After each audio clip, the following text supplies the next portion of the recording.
So, good afternoon for those of you connected from Europe and the Mediterranean. Good late morning to those of you connected from the United States. I guess good night for those of you connected from Asia.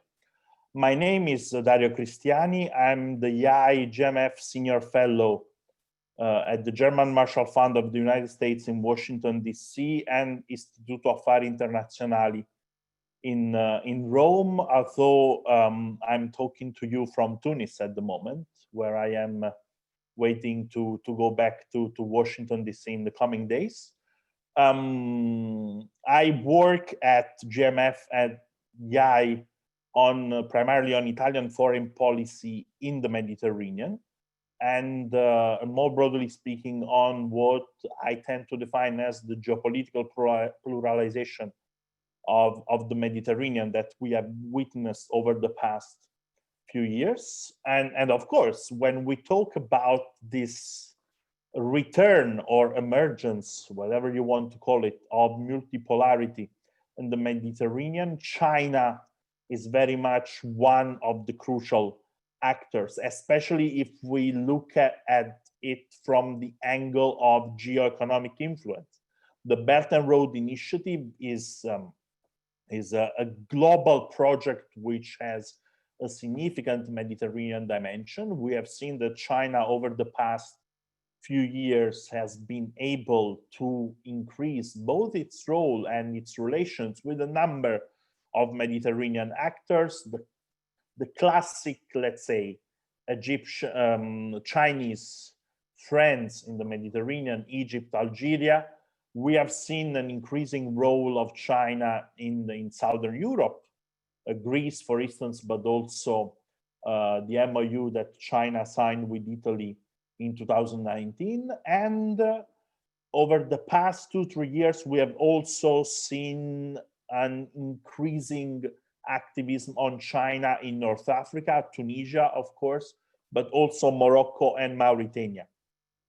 So in order to discuss today these developments, as I said before, this engagement has been in many cases driven by economic interest and has taken the form of economic investment.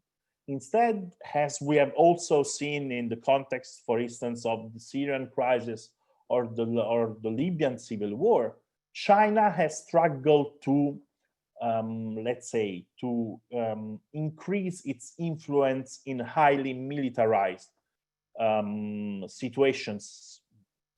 So one of the questions is whether this is by lack of will or this is due by a lack of will or a lack of capacity.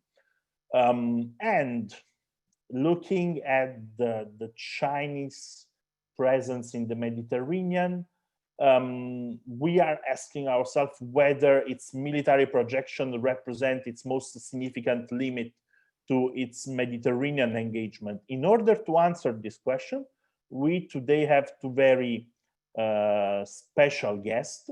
We have Professor Yahia Zoubir who is a professor of international relations and international management and director of research in geopolitics and KEDGE Business School, and he's also a non-resident fellow with the Brookings Institute in Doha. And then we have Miss Helena Legarda, who is a senior analyst at the Mercator Institute for China Study in Berlin.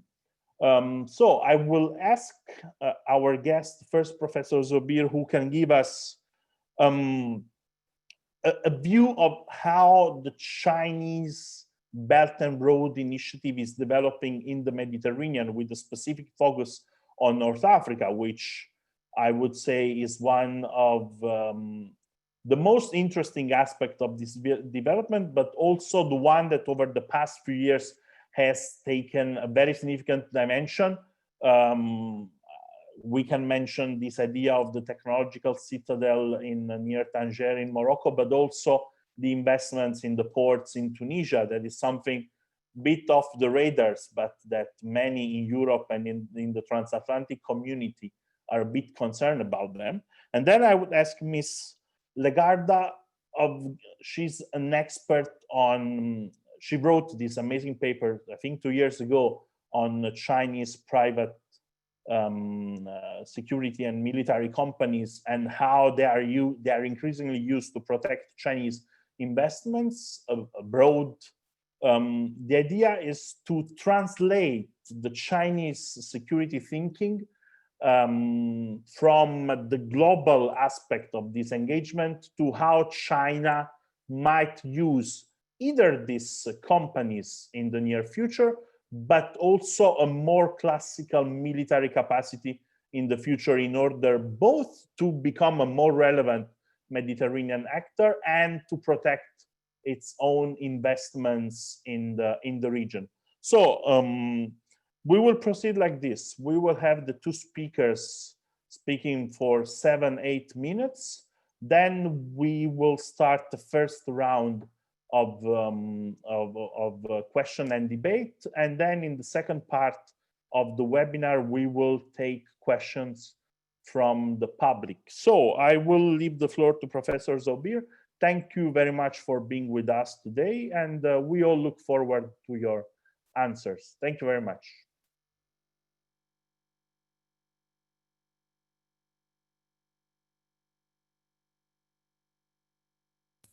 You're muted, Professor Zoubir.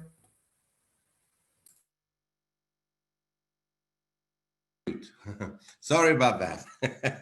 I was talking to myself. I was thanking you for the kind invitation.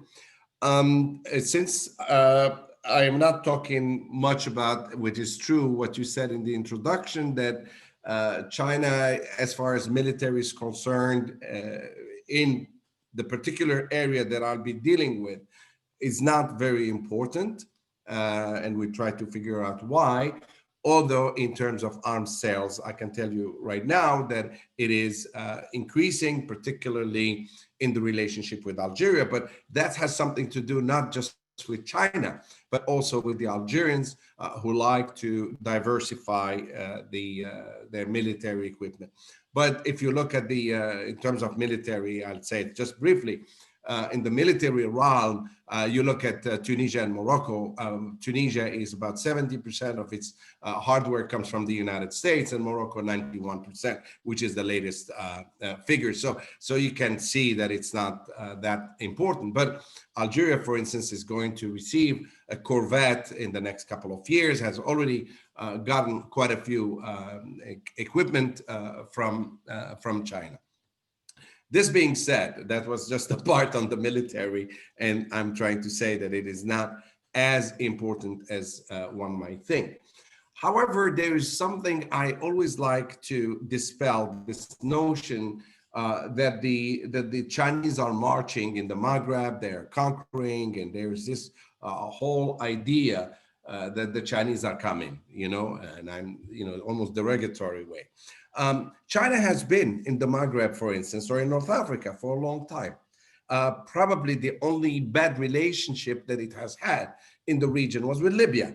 Libya never trusted China. There were very difficult relations between Gaddafi and the Chinese, even accusing China of becoming a sort of neo-colonialist or the Chinese, the Libyans played on the card of recognizing, Tibet,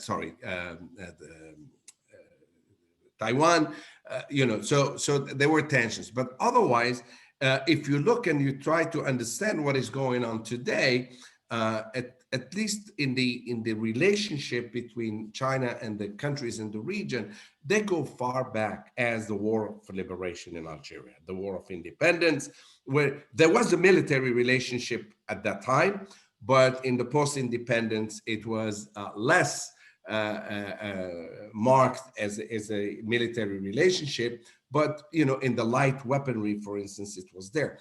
But the turn began in terms of economics for the whole region, and with Algeria in particular, began in 2001, 2002, in terms of the infrastructure and so on and so forth. So, and Algeria has, China has become Algeria's main supplier with annually around between $8 and $9 billion. Investment are not as high as one may think. And with the other countries, like with Morocco, you mentioned the Tangier Tech or the Mohammed VI Tangier Tech. There are some, investment, but they are not very important. To dispel this notion that the Chinese are coming, you just compare the figures between the trade and investments between the EU and the Maghreb countries, and then you realize the difference that it is humongous, including Algeria. But in terms of China being there, Algeria is important. However, this being said, one cannot lose sight of the fact that for China, North Africa offers opportunities. It doesn't see it as a region. There's no name or reference in China to the Mediterranean. It's always bilateral relations. It's not like in the United States where we would have a Mediterranean policy and so on. China is, individual states, but they happen to be in the Mediterranean. Thus, they are important. All of them are very important. So it's not a specific region. What needs to be emphasized is the geo-economic dimension of this. That is the potential. It's both geopolitical in the sense that the southern Mediterranean is at the gate of both the northern Mediterranean countries, Greece, France, Spain, and what have you, but also to Africa. And you put it in this context of connectivity that is being put in place under the One Belt, One Road 2013, and which became the Belt and Road Initiative as of 2015. And so there is, you see more and more this construction of ports. There is a big interest in ports, which will serve as,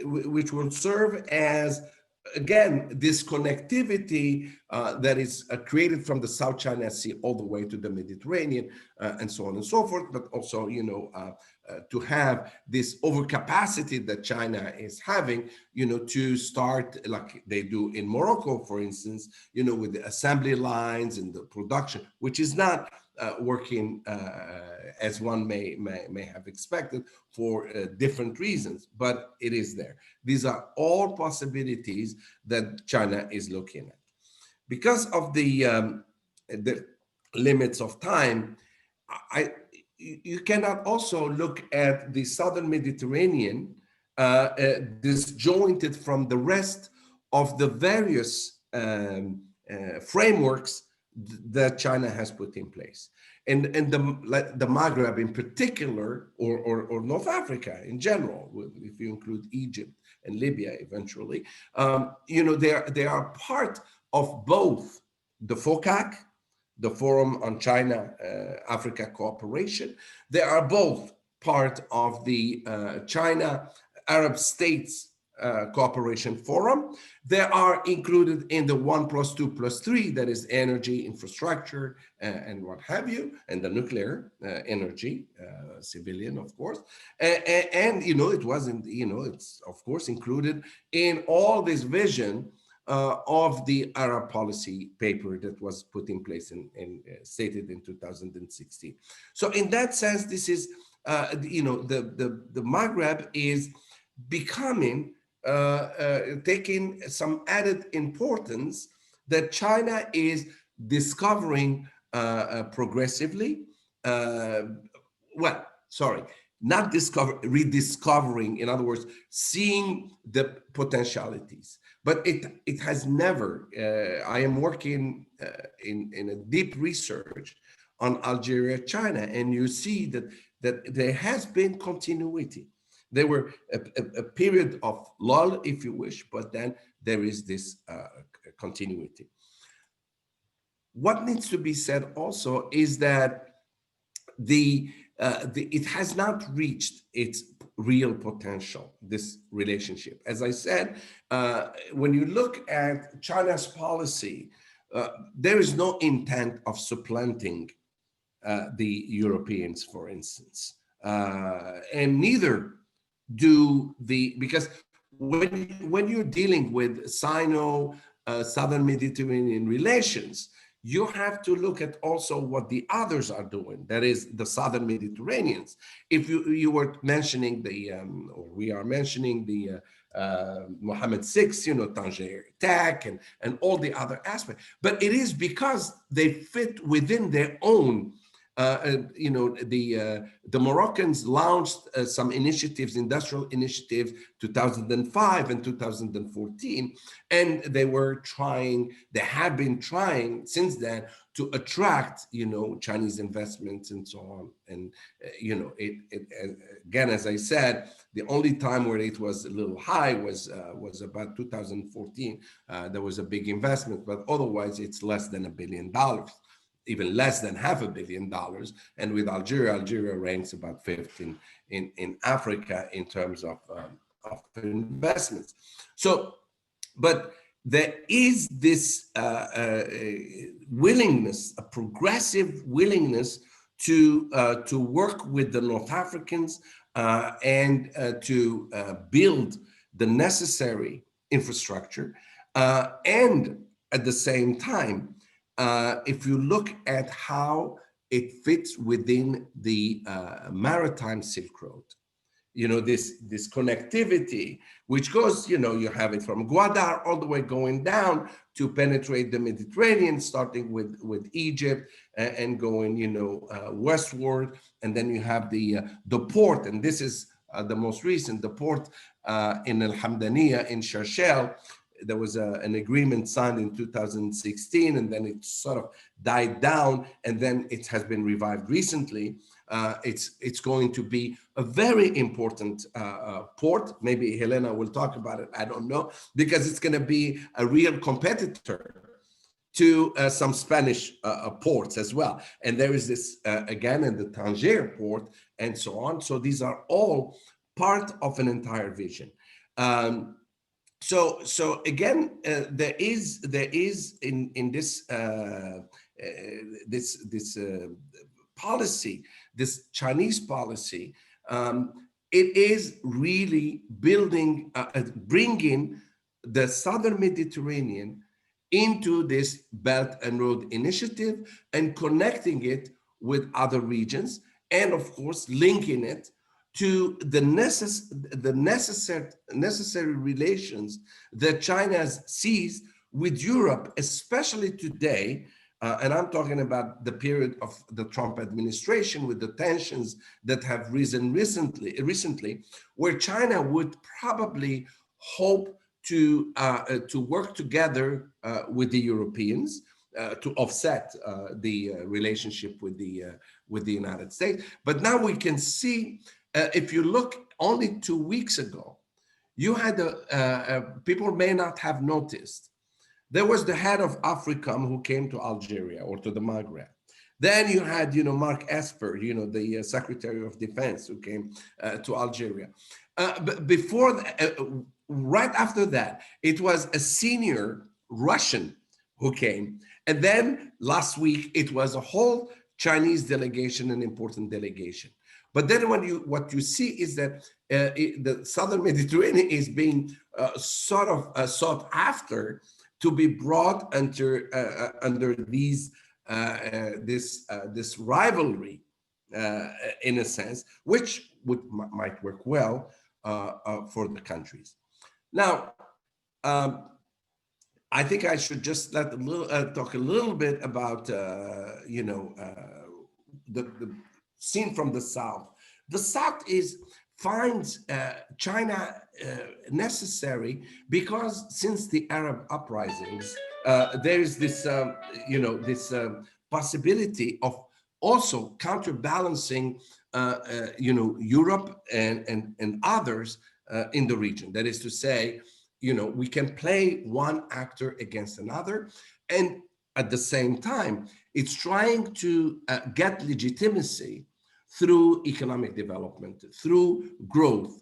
And that's where China is probably seen as an actor who can contribute to to the development, because if you look at even Algeria, one of the turning points in terms of the relationship, the takeoff, was after the quasi-civil war of the 1990s, and then you had this situation where you had a president who was not really legitimate in terms of the election, but his legitimacy was by, for instance, offering housing. And it was the Chinese companies that came and to do the housing, to build, hundreds of thousands of apartments and so on, apartment buildings and what have you. So we are in a situation that where China is, it should not be exaggerated, but at the same time, it is developing both its economic power in the region through the infrastructure building, whether it is highways, whether it is housing, whether it's industrial parks, whether it's hotels, and so on and so forth. It's attractive because it's fast, because it's at a cheaper rate, if you wish. Yes, there were some problems with the number of, that's another discussion issue, in terms of the number of workers that were brought from China, where Algeria had one of the largest Chinese communities.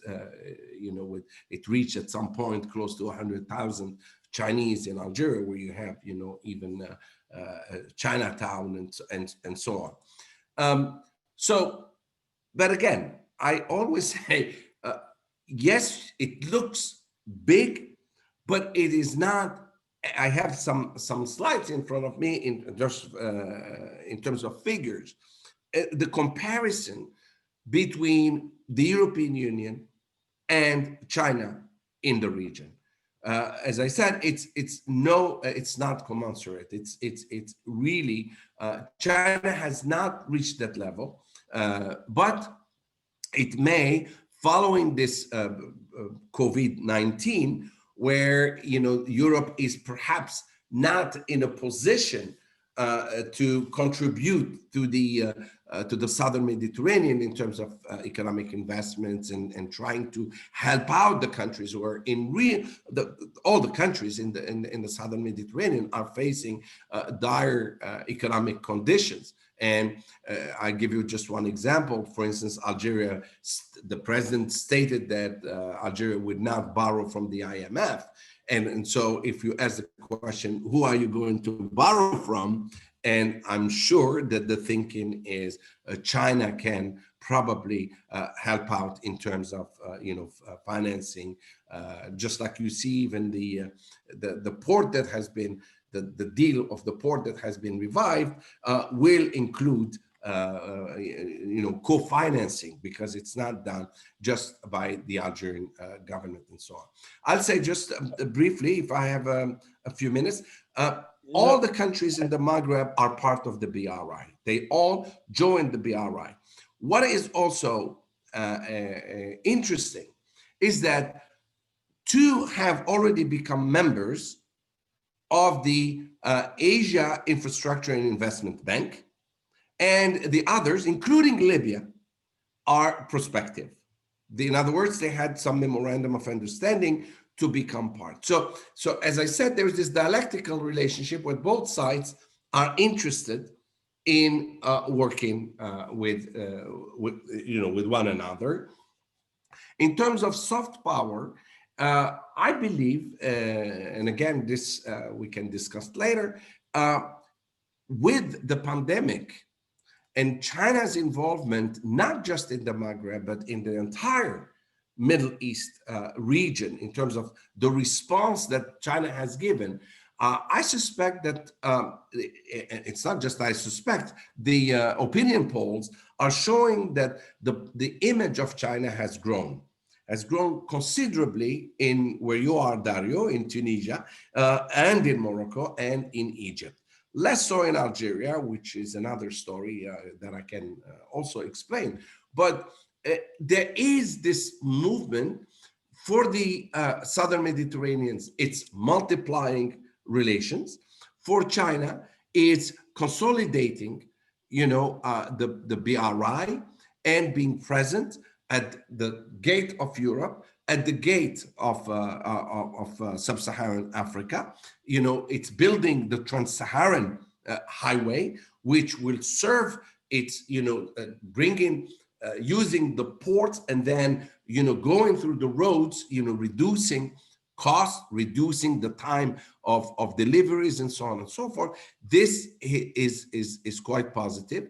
And since the webinar is about security, there is a security dimension that China believes that in terms of the Sahel, it has some actors that are important in playing a role in the Sahel. I stop at this stage and let Helena. We went a bit, but actually you answer one question that I had ready for the second part, which was the potential engagement of China in the region after COVID-19.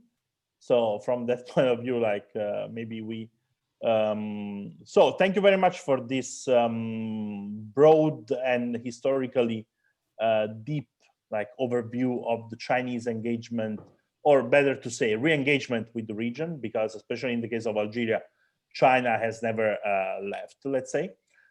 Now we can move to Miss Legarda, and as I said, maybe here I can connect so that we can have both the initial idea of discussing on how China, on how we can translate the Chinese way, the Chinese security, the Chinese thinking on security in the Mediterranean, and Professor Zoubir touch upon this issue of seaports. So maybe I can also connect this, asking Ms. Legarda whether she can tell us something, whether is it possible that China might use in the future its commercial presence in Mediterranean seaports to develop a military presence also in the Mediterranean. This is something that every now and then pops up in discussions, although there is in many cases significant not only lack of knowledge on how China thinks on this, but also on the feature of how this Chinese security engagement in the region should be. So I will leave you 12 minutes and then we can open. I've seen already several questions in the Q&A. We will make a selection because otherwise we have to be here for the next 3 hours, and I don't think it's the case. So I leave you the floor. Thank you very much for being with us, and please. Thank you, Dario, and thank you, Professor Zoubir, for such a good introduction to sort of what China is doing in the Southern Mediterranean, what relations look like.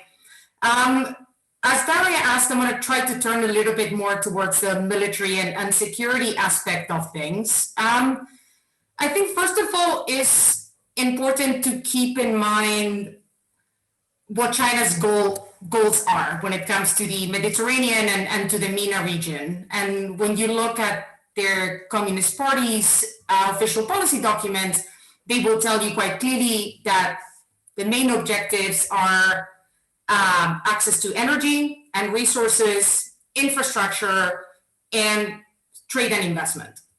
That's sort of the idea, officially. And the Belt and Road Initiative, of course, is one of the main vehicles to achieve that.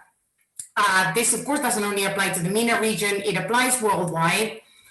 And what the BRI has done, it has exposed growing numbers of Chinese citizens and assets and companies to security risks overseas. This is why we've seen a change in the strategic tasks for the People's Liberation Army, which now include protecting Chinese interests overseas, and why we've also seen growing domestic expectation inside China that the government must protect Chinese citizens overseas if they've been sent there following a central government initiative like the BRI. So that's quite clear. We've got citizens and assets at potential risk, and we've got an expectation that they must be protected by the government. But this is where the problem comes in. China is still not ready to deploy the PLA, to deploy its military to protect its interests abroad. Part of that is because of concerns about the diplomatic backlash that may occur if they do so. Part of it is to do with capacity, lack of combat experience by the PLA, lack of capabilities, lack of all the kind of logistics and infrastructure that they would need to do so. So if the PLA is not an option, then they need to find another way to secure their interests. And what China has been doing across the world, but in the MENA region is particularly obvious, as well as in sub-Saharan Africa, is mostly leaning on local governments for them to provide security for Chinese investments, Chinese citizens, Chinese companies. We've seen this again in multiple countries. Pakistan is a perfect example, where China got several of the provinces of Pakistan to commit their own resources to protect Chinese state-owned enterprises that were building infrastructure as part of BRI projects. So that's one of the ways that they are doing it. It's actually the main way that they are trying to secure their interests and investments. The issue is that sometimes this is not seen as enough. So Chinese companies, if you talk to representatives, they will tell you that they don't feel safe enough, that they don't trust the security forces that a lot of these governments are deploying to protect them, which very often will simply be police or regular military. And this is where the private security company sector has come in. We're seeing growing numbers of Chinese companies hiring private security firms, sometimes international, sort of foreign ones, sometimes domestic Chinese ones, to try and kind of fill in those security gaps. So that's roughly how China is looking at securing its BRI investments at the moment. This mostly applies on land. When we look at the maritime domain, we do see a lot more PLA involvement, in particular thanks to the military base that China opened in Djibouti a couple of years ago. So we've got a PLA Navy presence in the region that can be deployed to protect Chinese ships when they sail through the region. So in the Mediterranean, because that was the question you asked me, right? So how does this apply to the MENA region and to the Mediterranean in particular? As Yahia said, China's involvement in the Mediterranean is still mostly based on economics, on trade, on infrastructure, but this will come gradually with an expanding security presence simply because they will have more security needs. China needs stability in order to be able to expand the BRI. And a lot of the debate has recently centered on the fact that maybe with Europe distracted, with the United States distracted, with the US pulling out of some international commitments, is creating a power vacuum that China may be able to fill. And this is where a lot of the debate about the ports potentially turning into dual-use facilities comes in. The China-Russia joint military exercise in the Eastern Mediterranean in 2015, the weapons exports issue, all the defense diplomacy efforts that we're seeing. And that is true. China is expanding its military presence in the MENA region, but I would caution against overestimating it. China wants a stable MENA region and a stable Mediterranean, but China is neither willing nor able to secure it itself. China right now is very much a free rider when it comes to security in the region. China is very keen on a stable MENA region, but China loves when the US does it, or when Europe helps. They don't have the political will to get involved in a very complex region with which they don't have a lot of experience. Yes, there's been constant engagement, but China doesn't have a lot of expertise when it comes to the MENA region. It doesn't have combat experience for the PLA, and it doesn't have the capabilities to get as involved as the US is, for example. So China, again, is not trying to replace the United States in the region. China is expanding its economic engagement, and militarily, a lot of what we're seeing from the Chinese side in the MENA region and in the Southern Mediterranean in particular is defense diplomacy, which to a certain extent comes with trade and business opportunities in the form of arms exports or something else. And it comes with political influence. We're talking about countries where the militaries are powerful domestic political actors. So that's, of course, another element to consider here. And what this leads me to is your question about ports turning into military facilities in the future. It could happen, potentially. I guess anything could happen, but I personally don't really see it. We're talking again about the Mediterranean, which is militarily a fairly dense region with a lot of European presence, NATO presence, US presence. There's no upside for China to get involved there unless it was trying to establish a kind of boots on the ground military presence in the Mediterranean. And that's not part of its goals. There will be very little upside to that and loads of backlash internationally. Again, China doesn't need that. China already has the PLA Navy in Djibouti to cover those trade routes going through the Gulf of Aden, to protect its own ships, and to be able to conduct evacuation operations if they ever have to. As we saw a few years ago, out of Libya, they had to rely on Greek ships and other European navies because they didn't have the capabilities to do so. Now they would, because they have the base in Djibouti. So I don't particularly see China turning the port of Piraeus or any of the ports in North Africa into military bases anytime soon.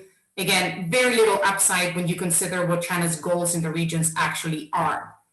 And I see we're running a little bit short on time, so I'll leave it here so we can have more time for questions. Thank you.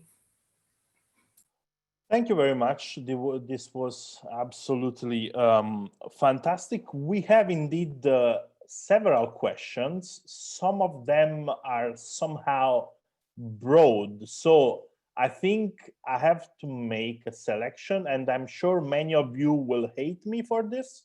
But let's do a sort of deal that I promise that some of the topics you are mentioning in the question in the question section will become topics for future webinars that we will be organizing, because this is not the last one that we plan as a Mediterranean program at the German Marshall Fund on the China, on the Chinese engagement in the region. So I think, okay, I will choose. So I think there are a couple of points that I think are very very consistent with what we have just discussed. And there is a question on the Russian-Turkish tensions in Libya, in South Caucasus, etc., that this tension can become a potential threat to Chinese energy supplies in the future. So the question is whether this might push China to increase its military posture in the region in order to protect these energy supplies.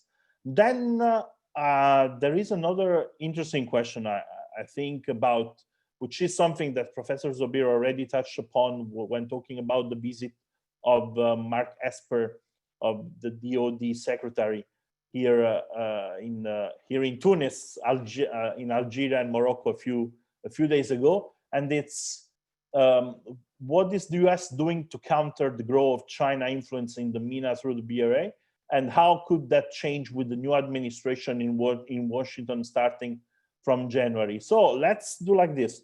I will ask Ms. Legarda to answer the first one about the risk for energy supplies and whether this might call for a bigger military posture. And then I will ask Professor Zoubir to give us his opinion on whether a new administration can actually have a different posture on how to contain China in the Mediterranean. I do apologize with all the other people who ask questions and we cannot answer them. I promise in the future we will have webinars on some of the topics you raised.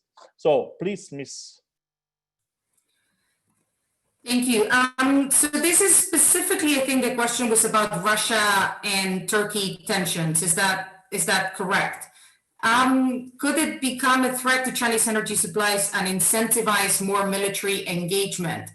I think it could definitely become a threat to Chinese energy supplies, but not a huge one. I mean, if you look at where China gets mostly its oil from, it tends to be from the Gulf mostly, some from Iran, and those countries are currently fairly stable. China's quite careful to pick countries where the government is stable and it can control these sort of things. But yes, of course, this could disrupt trade routes and it could disrupt China's access to resources.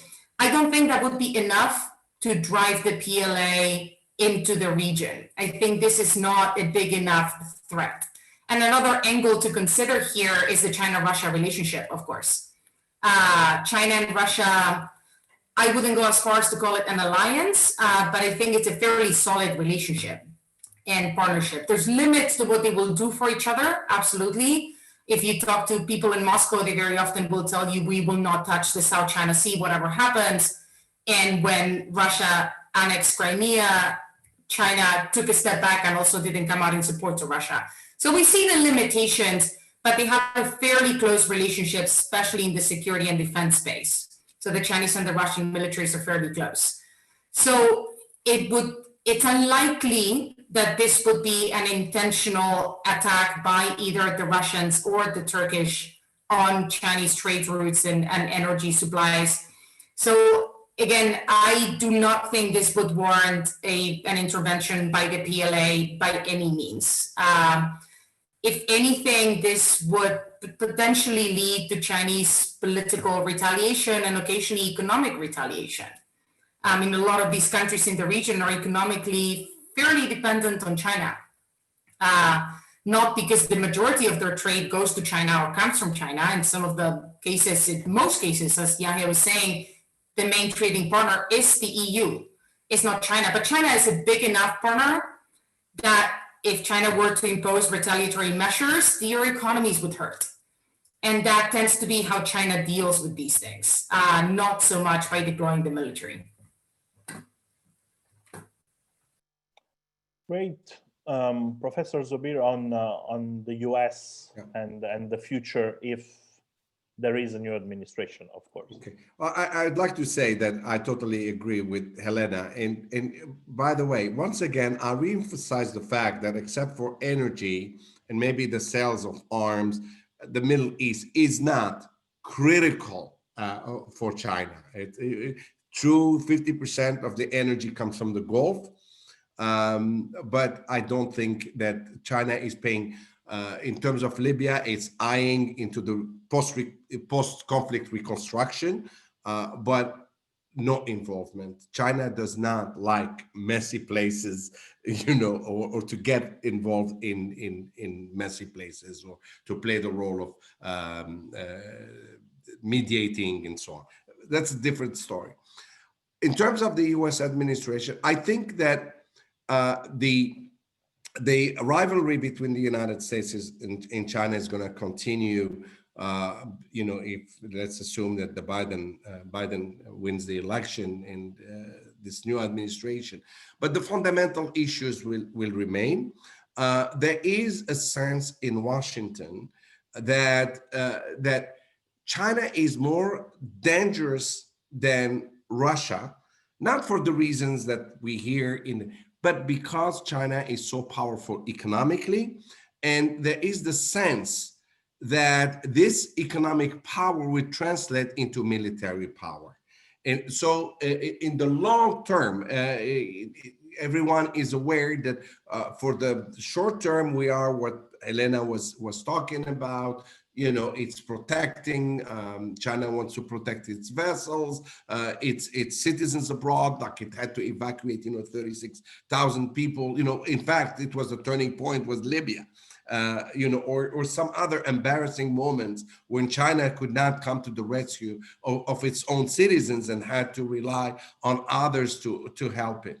But I think what will change is perhaps the new administration, assuming it's the new administration, the Biden administration, is the approach will probably be different, will be more diplomatic, less confrontational, without putting aside, the major issues, and to see that cooperation between the two is vital for the world economy. So it's not going to be a heads-on confrontation with China and so on and so forth. I hope we're going to avoid this trap and having real military or other confrontation.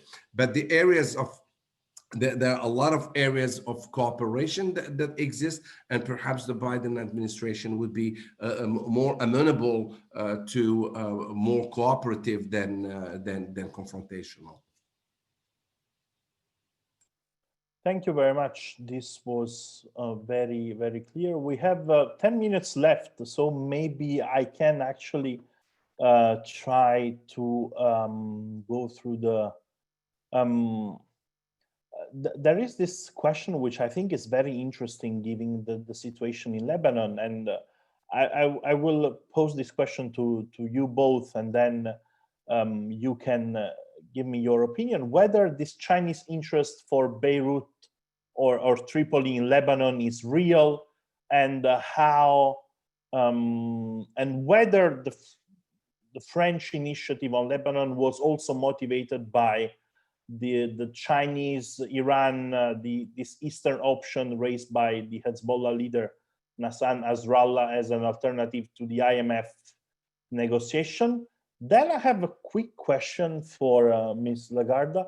Do you think that China at some point in the future might use some of its private military company the same way that Russia has been using Wagner in the region in recent times? We have seen the presence of Wagner mercenaries in Syria, Libya, etc. This is something on which I don't know much, but I would like to pick your brain on this topic. So I leave you the floor for the Lebanese question, and then this curiosity that I had about a potential Chinese version of Wagner's. Thank you. On the Lebanese question, I'll be brief because I'm not a Middle East expert. I'm a China expert. So I will not be talking about domestic Lebanese politics. It's not something that I'm qualified to speak about. But from the Chinese side, is the interest in Lebanon and the port of Tripoli, etc., real? Yeah, absolutely. Why not? China's interested in every port in the Mediterranean, and they've said it quite openly. Any port in the world can join the PRI if they choose to. The difference and the question is, what does that mean exactly?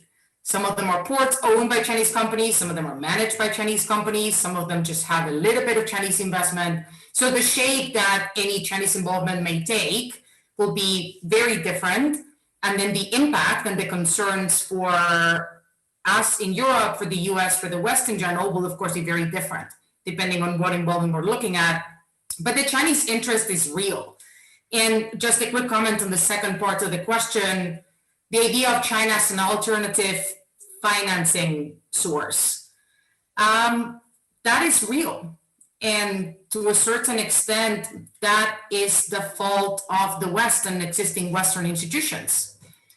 China does offer financing, does offer loans mostly, more than anything else, at fairly favorable conditions on paper. There's a lot of strings attached, but not ones that you see, right? And the procedure to access that money tends to be much easier and much shorter than if you go through the European Investment Bank or any US institution or the IMF or the World Bank.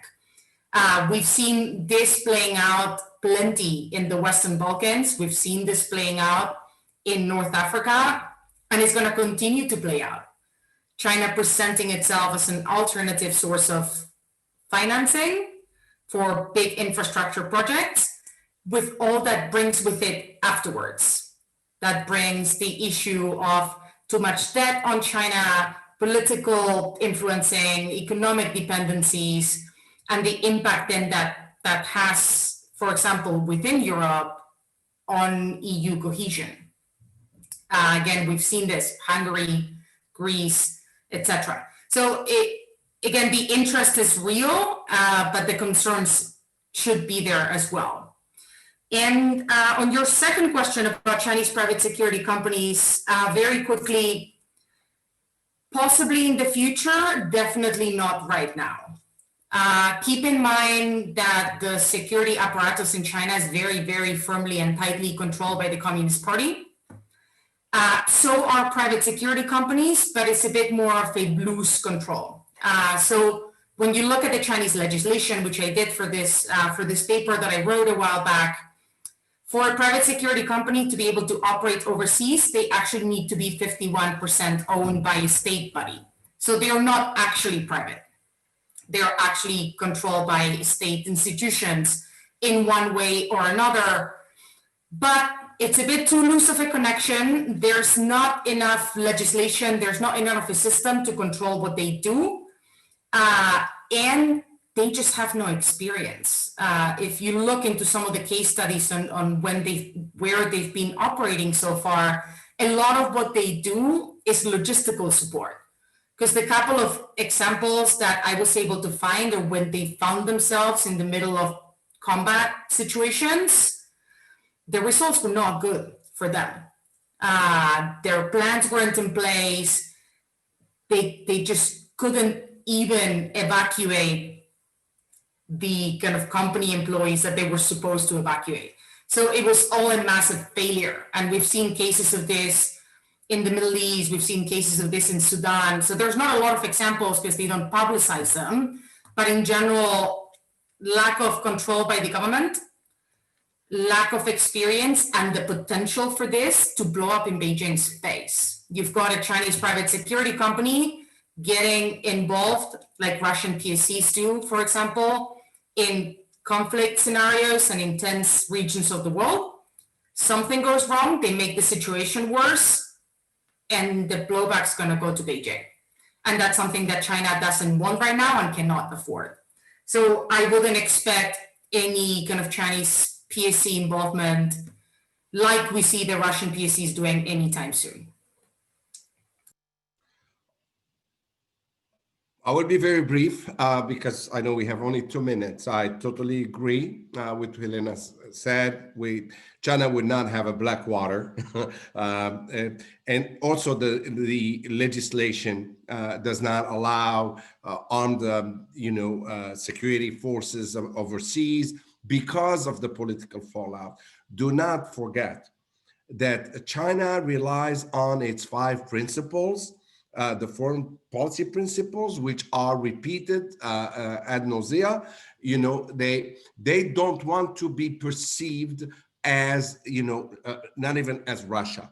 And that is very important to them, especially the entire policy in Africa and the Middle East is that we are different. We are not playing, power politics and so on. So I don't think they would have this kind of involvement. They would focus mostly on securitizing or securing their citizens abroad, the companies. But I don't think that we will see anytime soon China having a Wagner group or a Blackwater group.